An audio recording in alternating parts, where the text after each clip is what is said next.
Welcome back to my channel. This is episode 7 of season 3.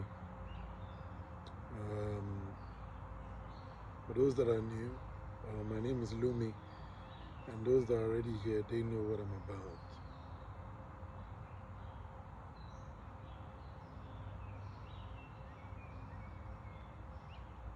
Before I start, I want to acknowledge something that happened, or a news that I heard about a month ago. I lost a dear friend, a friend that was dear to me. And when I heard it,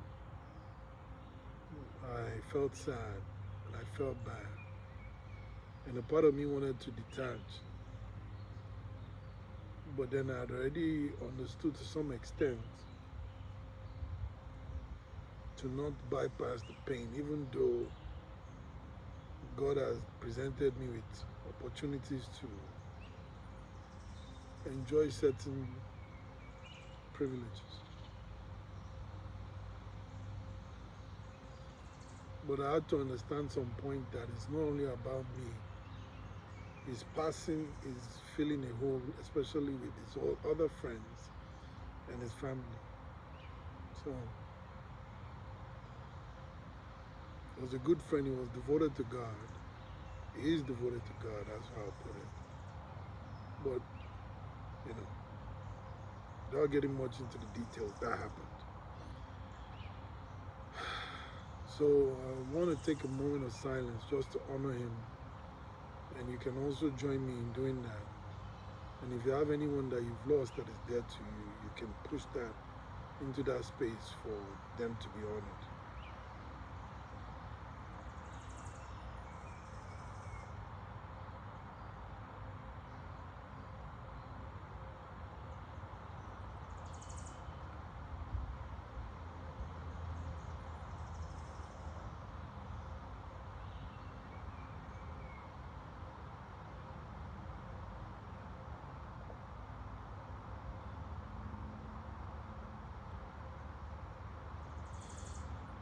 So now,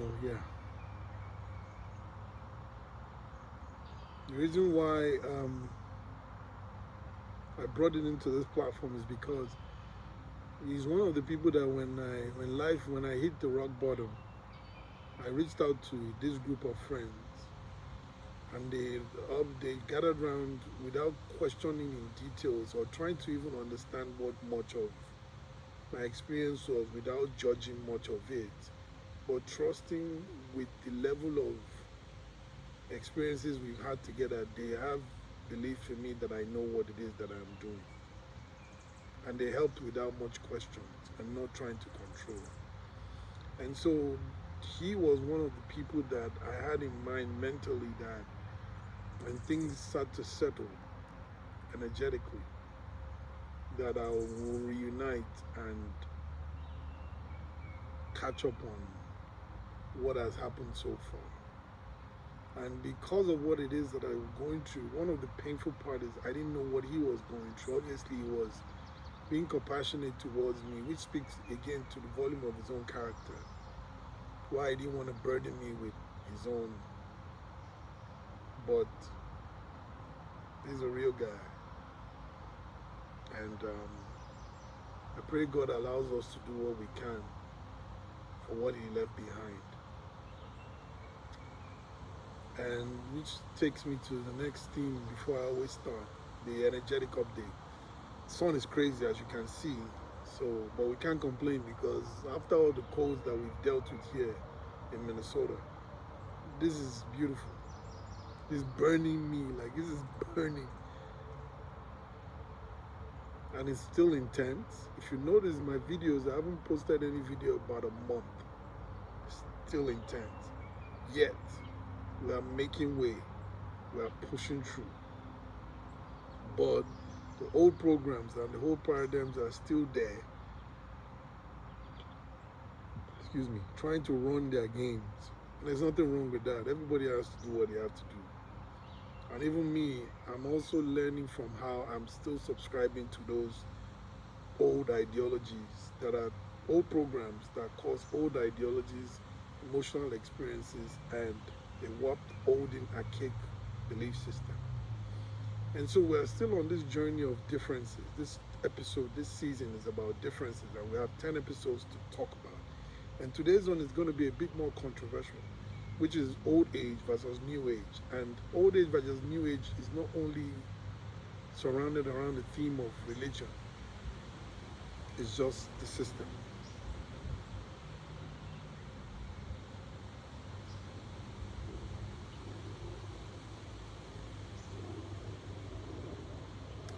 And so on this journey, I've mentioned it so many times on this channel that I was born into Christianity, right? And strong one, strong Christian background. My grandmother, grandfather were pioneers of the church in my state, my parents' state, which is Ondo State. They were big pioneers of the movement of the Pentecostal church in that state, Ondo, which kind of like flushed out into a movement of one of the biggest founders of Christ Apostolic Church, which is Apostle Babalola. It's a very big story, which I'll share more. I think maybe, hopefully I'm granted the permission to share this year, which means that's great news. But why I'm going there is simple because as I began this journey of quote unquote, my journey with God and the self-discovery, if you put it that way, Kundalini, when it happened, I stumbled upon this whole Kundalini because I didn't know what it was, never experienced it, never heard of it, never understood it. And if you notice, this Kundalini, it's not something that is being talked about anywhere except India, under Hinduism. So because of what I was experiencing, which I couldn't find answers for myself in the Bible, I started to trust my intuition and my heart to guide me to let me know what things were, and why, and how, when, what, and all of that questions. So along this line, I found myself in India. I went to India to get answers to what's really going on. And there's one thing I realized. When I got to India with these high expectations of getting answers so that I can come back to a normal life of what I want to do, my projects, I realized nobody has any answers. Like people, it's like saying, the simple way I can put it is, you go to the gym, you get a fitness instructor, and you tell the fitness instructor, I want to lose 200 pounds. Or rather, let's say I want to lose 50 pounds by December. And the instructor uses their own experience to give you workout routines based on your style and diet and all of that stuff. But it's not certain that you're going to meet that goal because you need to put in an effort to achieve that weight loss. So there's a program, the workout the gym instructor will give you that has worked on everyone, that obviously by looking at you may work on you. But it's not necessarily guaranteed because there are a whole bunch of factors involved. Like, how often do you recover? How quick do you recover? How much of intensity can you handle? It varies. So there's no set stone, just guidance. And this is the way that I saw what I observed when I went to India. They can give you guidance, but nobody can tell you what to do because Kundalini has one end goal. And the end goal is for you to be integrated and for the higher version of yourself to be fully integrated in your body, and all the energy has moved from the bottom of the spine to the crown, and you're not being worried about what's being done below the navel downwards. Nobody is capable of moving that up. Some people to some extent, if God permits. But there's a belief out there that there's somebody that is capable of doing it, which is kind of like the same belief of there's a God out there that you need to worship, that the God is not in you, that the God is in the sky. Now, I'm going to go about this in different ways.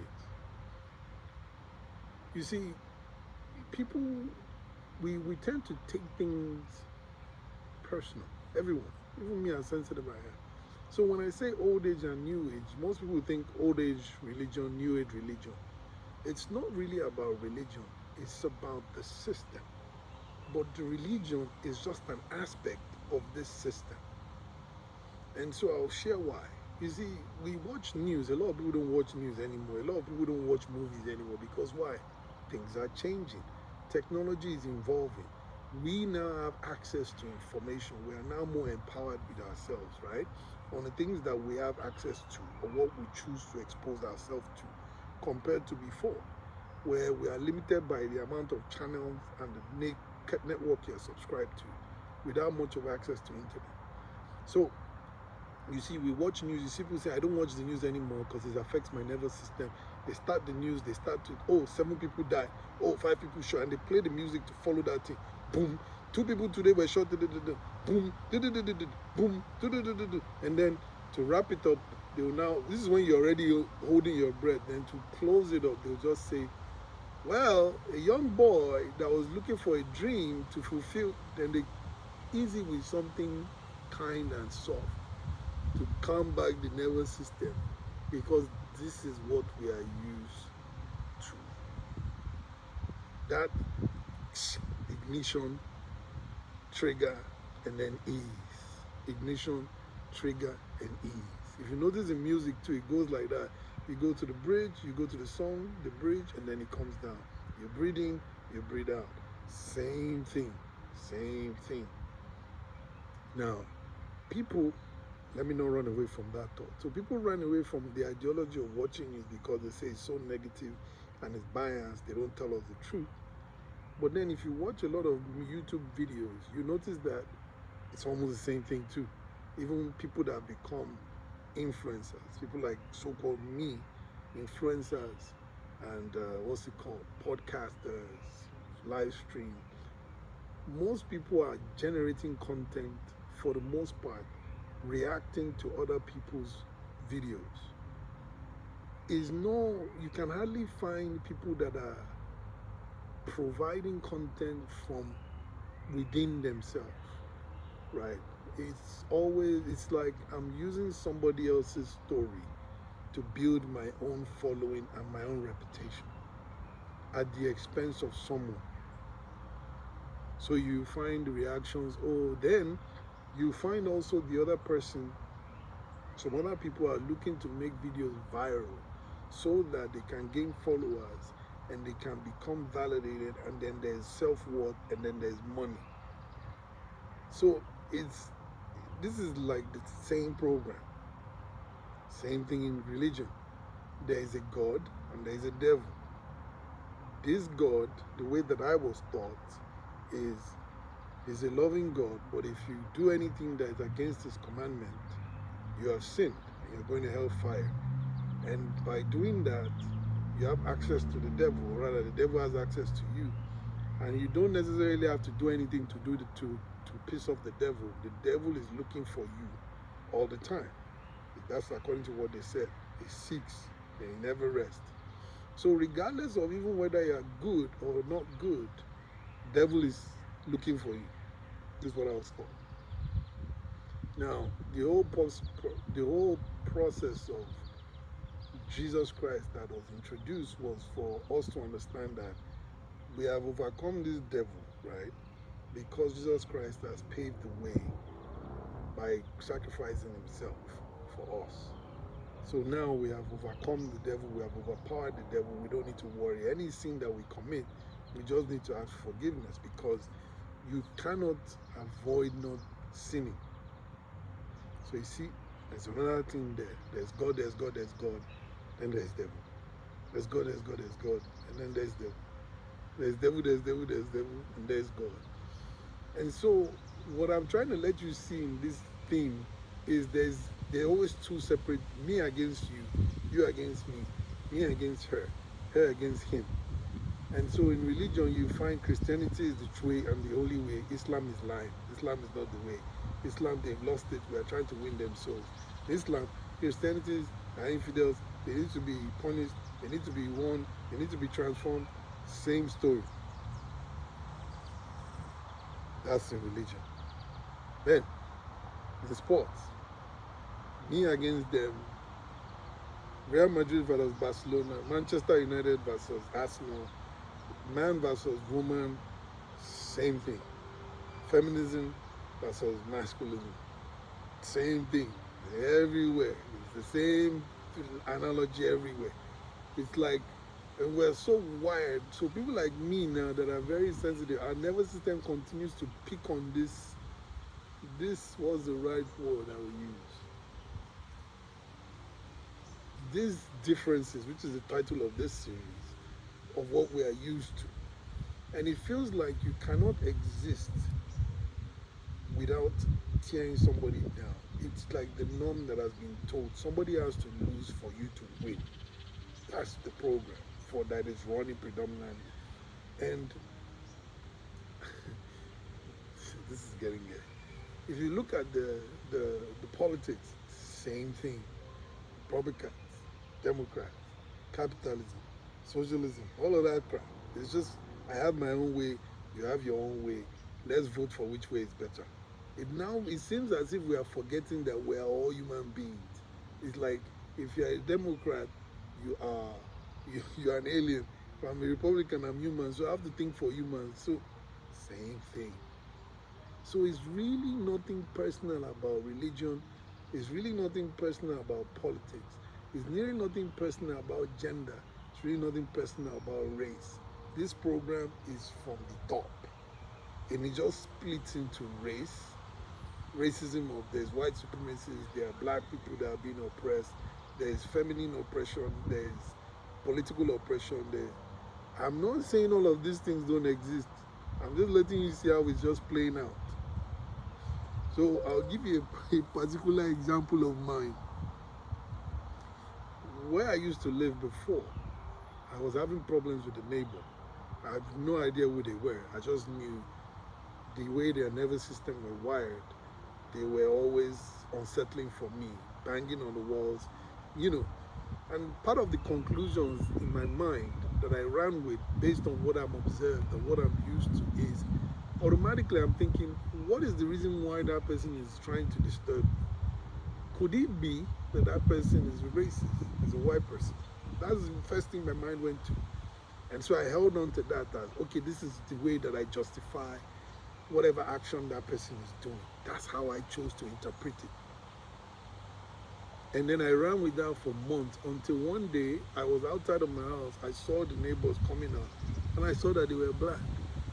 And then poof, all of that concept that I had dissolved because I could see, can I say that black people are racist against black people? What do you call that? And that's the example. And so why I'm talking about this YouTube reaction and all of this stuff is we are reacting and criticizing people, but we don't even know what it is like to be in their shoes because of what they are doing and how we are choosing to perceive their action. And by criticizing those people based on that actions that we chose to ignorantly perceive, that we think is from their own perception of ignorance, is not helping those people. It's making it worse. Because it's okay, there are different ways to call out ignorance. And one of the ways is what? Is to be kind and compassionate.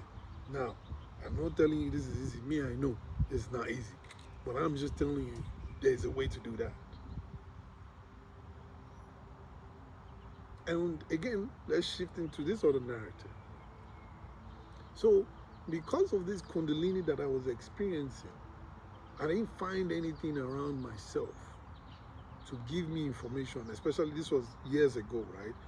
Nothing in Africa, Nigeria talks about it. Nothing in my tradition talks about it. Nothing in Europe talks about it. Nothing in America talks about it. And this was then. Now there's a lot. And so I decided, let me go to India, where this thing is there, that is being talked about the most. So when I went to India, again, like I said, nothing. Nothing. Nobody had a clue what they were doing. It was just like the gym explanation I gave you. They just gave me, oh, these are the things that you do, these are da da da da da. the process we're all individually going to go for, here to go for, is only us and God that can determine it. Nobody has the power or any form of influence to know how. They can get insights, but that insights, it's only what your soul and God chooses for them to see about you.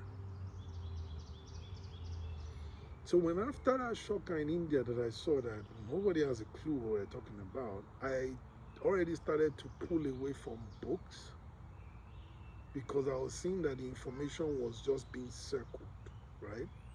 It was just being, it's a recycled form of information. Copy paste, and I couldn't find original content anymore. And so I just decided, you know what, I'm just going to wait till God wants to speak to me, because this was a period where you hear them call it the dark night of the soul, that everything goes silent. You won't hear guidance, anything anymore like you used to.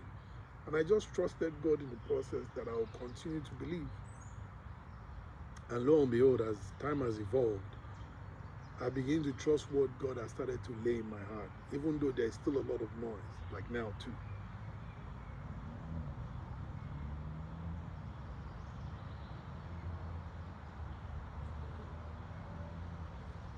And if you see people that are going through this process, you will see, if you look on YouTube, look at the Kundalini, I had a awakening, I had this, that.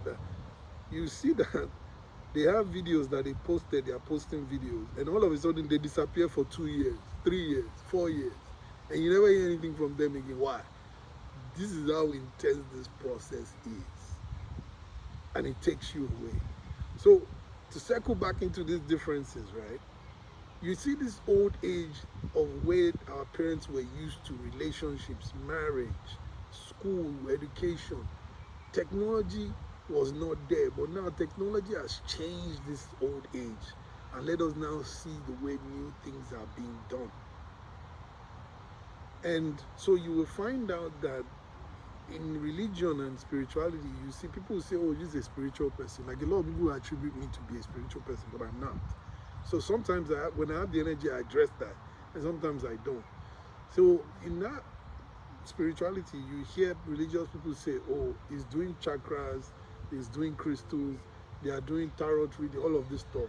That is new age. That's the idea that we have of it, which is the perception that one holds. But what's really funny again is still that duality, right? It's still that with me, you. But one thing that helped me, because of my own experience where I brought this conversation in there, the Kundalini, is I was going through so much pain and grief that I couldn't be stuck onto you. Whatever it is that laid in my heart, I went there open-mindedly to experience it, so that I can see why God wanted me to perceive it. And by doing that, which is still what I'm still going through, this is why there's still a lot of suffering in my system, because the program of religion has been hardwired in my mainframe. So I had to open my mind and my heart to so many things that I was not used to. And I realized most of the things that I saw that were being criticized and judged, I already formed a conception of what that thing was before even engaging in that thing, which allowed for me not to see that thing for what it truly is. I was only choosing to see it from the filter that I had developed in my own life. And that, by doing that, I'd placed that item or that object or that group or that thing into a box. And I was choosing not to experience life in that perspective, because of the fear of what that thing is. Because it's a fear narrative. Like, if you do that, you are going to hell. It's that. So when I opened my mind to all these things and I looked at it and I started to see, I was like, well, there's nothing here. They're doing the same thing over here. They're doing the same thing over here and saying this is bad. This one is doing the same thing over here and saying this is bad. How did they get us into this? The sun is getting too hot now. I think I need to wrap it up before I blow up. So, where was I? So when I traveled to Morocco to study martial arts, I was introduced into Sufism. And when I sat with all these Sufis and these wise scholars, even the Sufis, for the most part, were criticized in Islam based on their own way at which they worship God.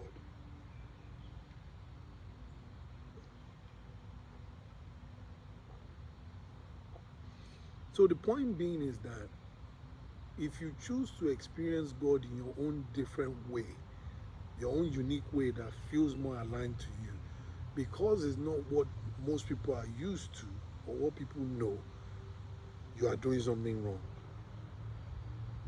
And because of that, a lot of these people get abandoned, rejected, ostracized, and cast out.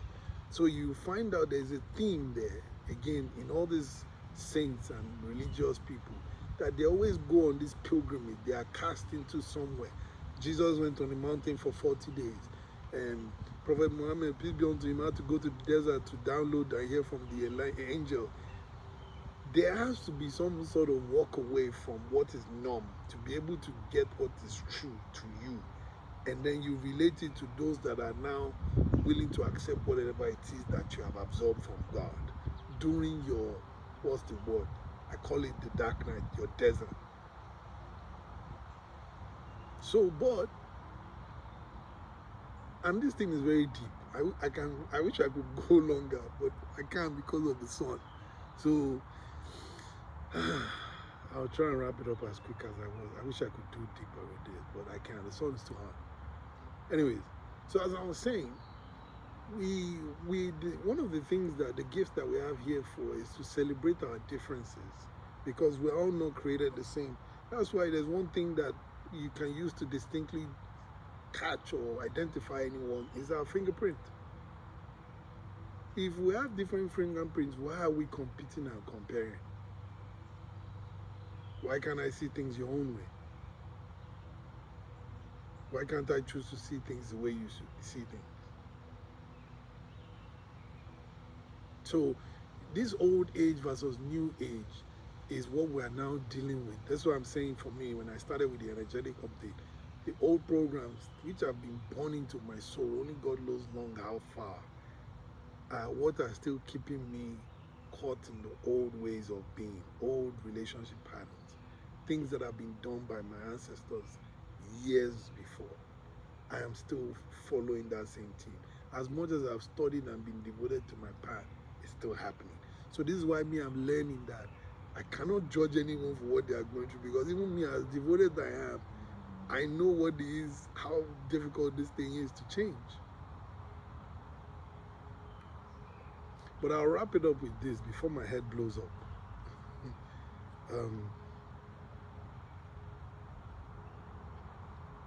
I was talking to someone, and the person said, I'll kind of, this is not what the person said, but I'll kind of summarize it. And the person kind of said, don't do this. So if you are doing this, you know, like I said, there's no word for forbidding me. Indirectly, the person was speaking out of fear, which happens a lot. Don't do this, because if you do this, this will happen, right? And I told the person, so you believe that whatever it is that we do or are trying to do, if we do it, those people are more powerful than God, right? Like those people have the power to overcome God, to get to you. Flies around because of the yuck. Anyways, so again, I'll drop it to the last part before I go. All what I've learned on my own journey, and you can choose to do whatever it is you want to do with it. What I've learned on my own journey is, I don't think there's anything on this planet, in this world, in this universe, that we can conceive and perceive with any of our senses that was done outside of God's creation. Nothing. And think about that for a minute. It's nothing.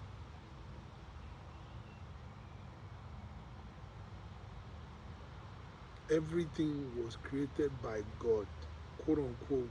Why? We don't even know what God's image is. Nobody knows. So it's very simple to just accept that whatever that God image is, God created everything out of his own image. even though it's only in the Bible that is written as man. So whose image is the bird? Whose image is the tree?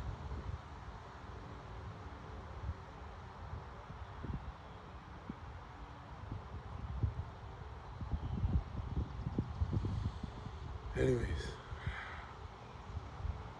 I have 3 more episodes, and I think I already know what the 8th episode is.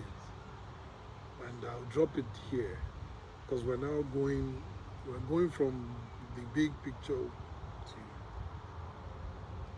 smaller picture,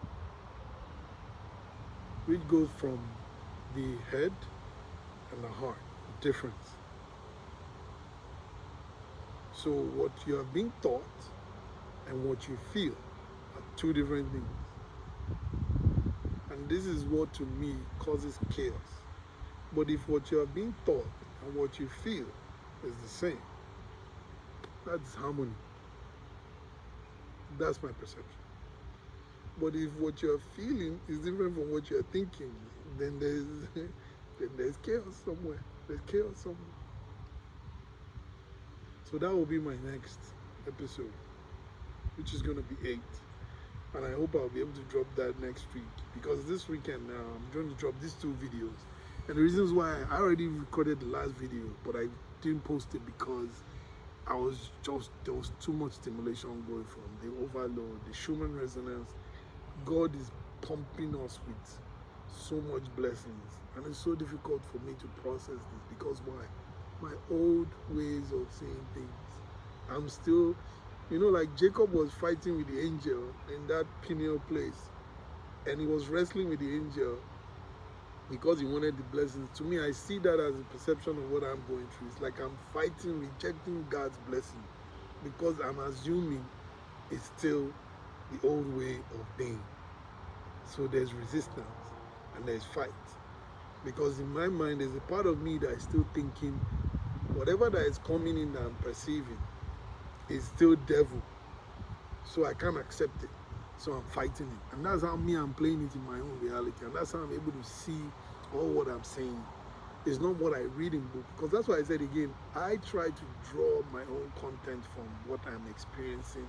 And when I'm experiencing it, I self-reflect and project it and see, oh, so this is why my system is processing all of this way. Like, if you know what I'm saying, I'm watching YouTube, it's like, this person did this person did this, and then you have like 7,000 videos tearing the person down. And then, like in the internet, they'll say they got cancelled on the internet. But there's nothing about enabling or promoting. It's only cancellation. Like, we don't like you, get out. We don't want you, get out. We don't need you, get out. What you said triggered me, get out. What is it? There's no positivity there. And I think that's why probably YouTube came up with the feature of hyping videos now. Gotta give them the credit for that.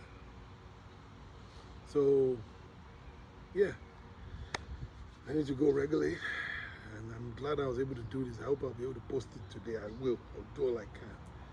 Because we're moving now. Things are getting a little bit easier, but still there, but we're getting there. Anyways, thank you for watching. Like and subscribe. And don't forget to pray for peace. A single prayer every day goes a long way to the world, especially with all what we're going through now. A single prayer goes a long way.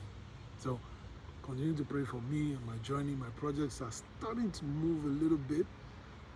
I've told you I put the book out. I've started with the book. I'll put the link on this channel, and let's look forward to what we're going to create this year. Thank you for watching.